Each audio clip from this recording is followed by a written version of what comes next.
Olá, amados, graça e paz. Aqui é Catiane Lins, do Ministério Vida, e é uma alegria estarmos juntos mais um dia compartilhando a palavra de Deus. Nós estamos meditando na carta aos Gálatas, e essa carta nós vimos ontem, ela é extraordinária e ela tem um assunto bem específico. O apóstolo Paulo escreve para os crentes da região da Galácia, para que eles não se deixassem ser enganados por um outro evangelho, um evangelho que não contemplava a verdade plena de Cristo Jesus. E esse evangelho estava sendo pregado por alguns judeus que estavam dizendo que para eles, de fato, pertencerem a Deus não era só crer em Jesus Cristo, mas eles tinham que obedecer à lei de Moisés, a começar pela circuncisão. Então nós vimos o capítulo de ontem, o capítulo 1, que foi uma introdução que o apóstolo Paulo fez. E aqui no capítulo 2, ele começa o capítulo 2 falando sobre a ida dele até Jerusalém 14 anos depois que ele recebeu a revelação de Jesus Cristo a respeito do Evangelho. Ele foi também por causa de uma revelação que ele recebeu do Senhor, foi para Jerusalém, expôs diante deles o evangelho que ele estava pregando entre os gentios. Ele diz que ele foi lá, falou como que era o evangelho que ele tinha recebido de Cristo Jesus. E aí Tiago, Pedro e João reconheceram a graça de Deus sobre a vida do apóstolo Paulo para pregar o evangelho aos gentios, assim como Deus deu uma graça para o apóstolo Pedro pregar para os judeus. E aí, no versículo 11, ele fala sobre uma experiência que ele enfrentou ali com Pedro, quando Pedro veio para Antioquia, e ele precisou enfrentar Pedro face a face numa atitude que ele chama de uma atitude condenável que Pedro teve. Porque enquanto só estava Pedro, ele estava tendo comunhão com os gentios, ou seja, com os irmãos que haviam crido em Jesus Cristo, mas que não eram judeus. Pedro estava vivendo em comunhão com eles, sentava, comia com eles. Quando chegaram alguns da parte de Tiago, ele se afastou, temendo os que eram da circuncisão, temendo aqueles judeus, se afastou dos crentes ali de Antioquia e influenciou até mesmo Barnabé, o que Paulo chama de hipocrisia. E ele diz assim, olha, influenciou até Barnabé nessa hipocrisia, daí eu precisei ser direto com ele e perguntei para ele, como assim, Pedro? Você é judeu, mas não vive como judeu, porque você já não está mais debaixo da lei de Moisés, você está debaixo da graça de Cristo Jesus. E agora você quer obrigar os gentios a viverem como judeus? Como assim? Tanto que essa carta é exatamente essa repreensão que o apóstolo Paulo faz sobre não ter como incluir a lei de Moisés, viver a lei de Moisés dizendo que é o evangelho. Não, o evangelho é o evangelho. O evangelho é uma promessa que foi feita lá em Abraão e ele vai explicar que a lei foi algo que foi acrescentada por causa das transgressões. E aí, dos versículos 15 em diante, ele faz algumas declarações extraordinárias que são muito importantes para o nosso entendimento a respeito do que é o Evangelho. E esses versículos eu quero ler com vocês, que é o capítulo 2, versículos 15 até o 21.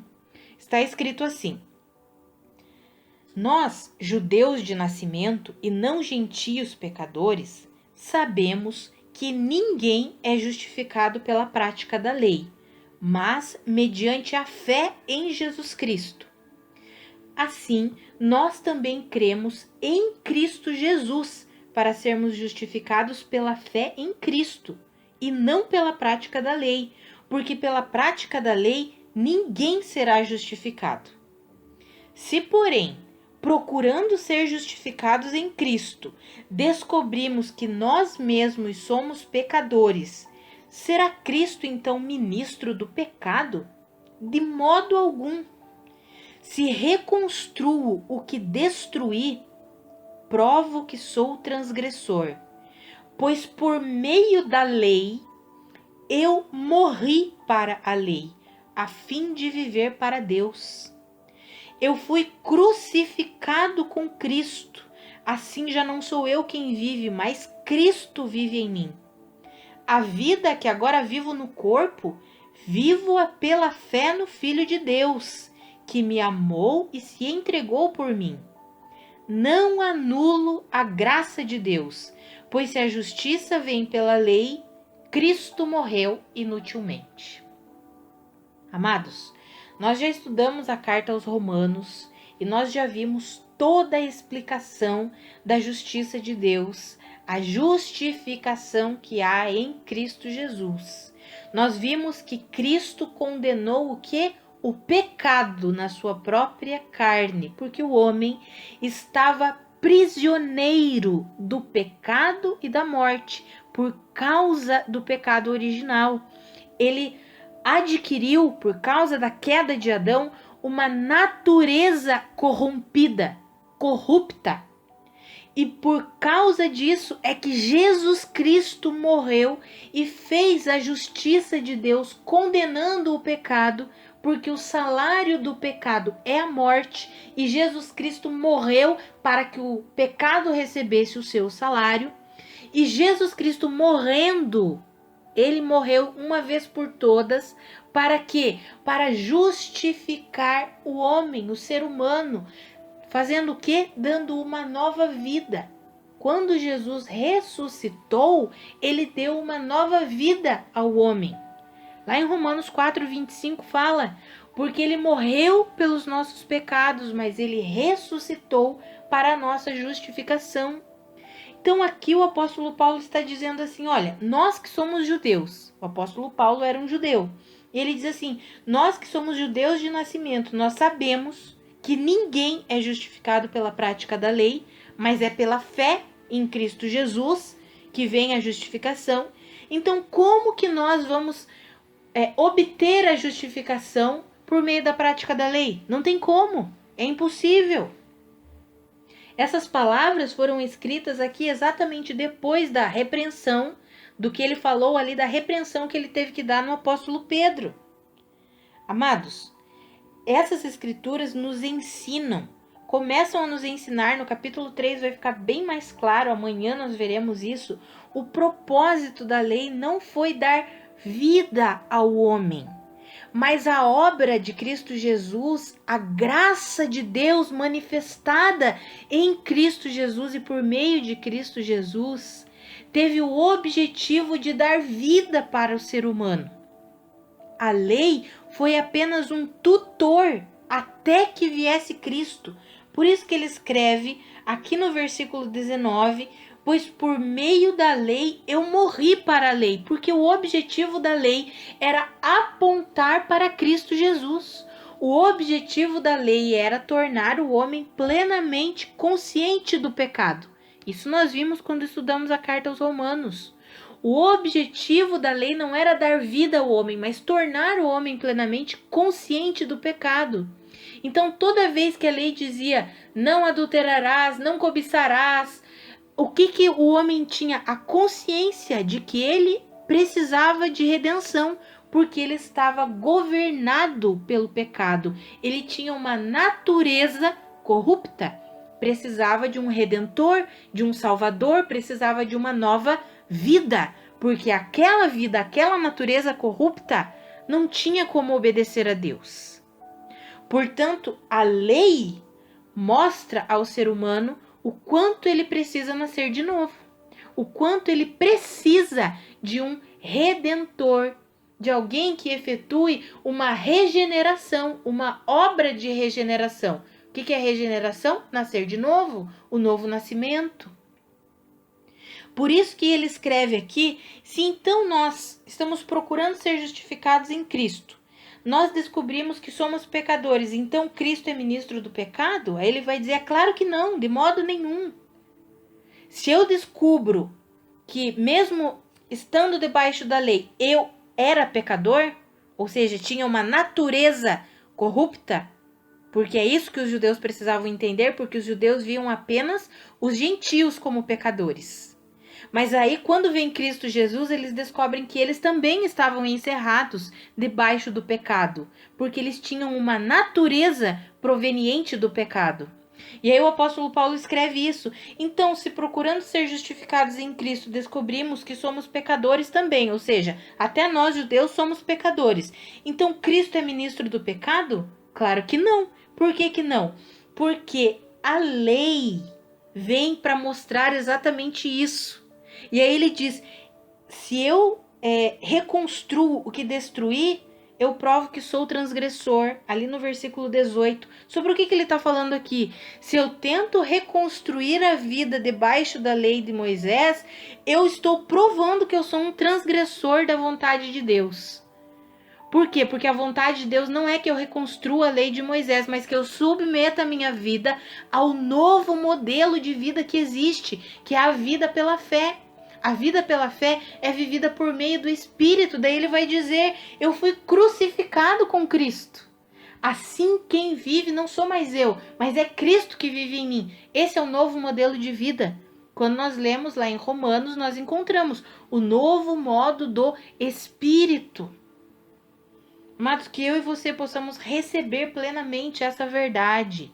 Quando nós entendemos que a lei, ela traz à tona a capacidade própria, o esforço próprio, a capacidade natural do homem em tentar obedecer a Deus, nós compreendemos que é impossível nós vivermos assim. Não tem como. A vida que Cristo conquistou para nós é uma vida pela fé na suficiência do que Ele é e do que Ele fez. Em Cristo Jesus nós fomos crucificados com Ele. O que foi crucificado? Aquela velha vida corrupta, morta, governada pelo pecado. E nós acessamos a nova vida que Cristo conquistou para nós pela fé. Nós ainda não temos o nosso corpo incorruptível, glorificado. Então, por isso que às vezes é difícil para nós compreendermos, porque nós olhamos para nós e nós vemos o mesmo corpo. Nós olhamos para nós e muitas vezes enxergamos as mesmas atitudes. Amados, nós precisamos aprender a viver pela fé. A fé é a certeza das coisas que nós não vemos. É algo que nós não enxergamos com os nossos olhos naturais, mas nós cremos que aquilo que Cristo fez foi suficiente. Ele, de fato, nos deu uma nova vida. É o novo nascimento. Em Cristo somos uma nova criação. Já vimos isso lá em 2 Coríntios 5,17. Amados, precisamos receber plenamente essas verdades, compreender que nós somos justificados, nós nos tornamos aceitáveis diante de Deus por causa de Cristo Jesus. Não é por merecermos, não é por sermos bonzinhos, não é pelos nossos acertos, não é por isso, é por causa de Cristo Jesus, é por causa da obra que Cristo Jesus realizou.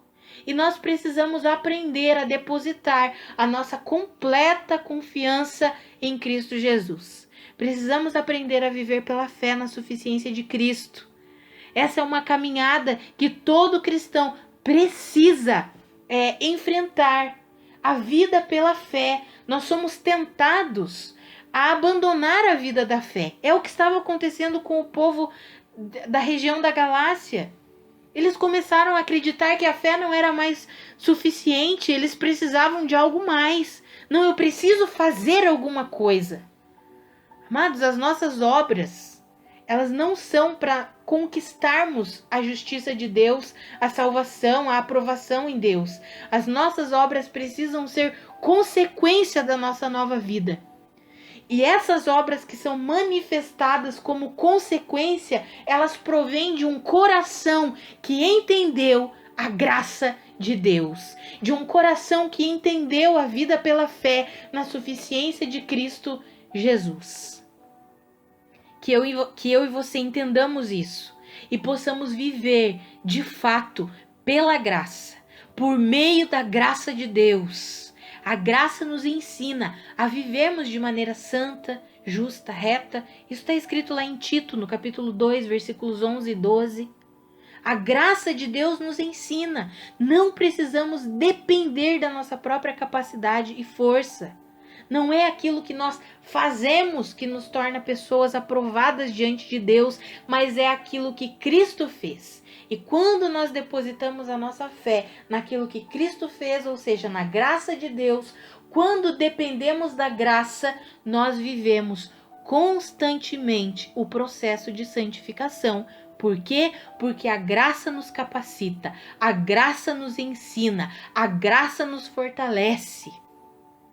Amados, que eu e você possamos compreender e receber plenamente a graça de Deus e vivermos pela fé nessa graça, na suficiência daquilo que Cristo Jesus fez por nós, em nome de Jesus. Vamos orar? Pai, muito obrigada pela tua palavra. Muito obrigada pela tua verdade. Obrigada porque o Senhor conquistou para nós uma nova vida. Por meio do sangue de Jesus, por meio do sacrifício de Jesus, da obra completa de Jesus, de sua morte e sua ressurreição, hoje nós somos nova criação e podemos viver pela fé na suficiência de Cristo. Podemos traçar a nossa caminhada, Pai, em fé, na graça de Deus. O Senhor é suficiente para nós. O teu Espírito que o Senhor depositou em nós é que nos capacita, nos ajuda, nos ensina. Ah, Pai, ajuda a mim e aos meus irmãos, para que nós de fato vivamos por meio da graça de Deus, que nós não sejamos enganados por evangelhos que enaltecem a capacidade própria, que o apóstolo Paulo chamou de outro evangelho, Pai, mas que nós possamos receber plenamente o genuíno e verdadeiro evangelho de Cristo Jesus, que não tem outra forma de ser vivido, senão pela fé na suficiência da obra de Cristo Jesus. Nos ajuda a vivermos assim, Pai, em nome de Jesus. Amados, que a graça e a paz de Cristo sejam multiplicadas sobre a sua vida. Um grande abraço e até amanhã.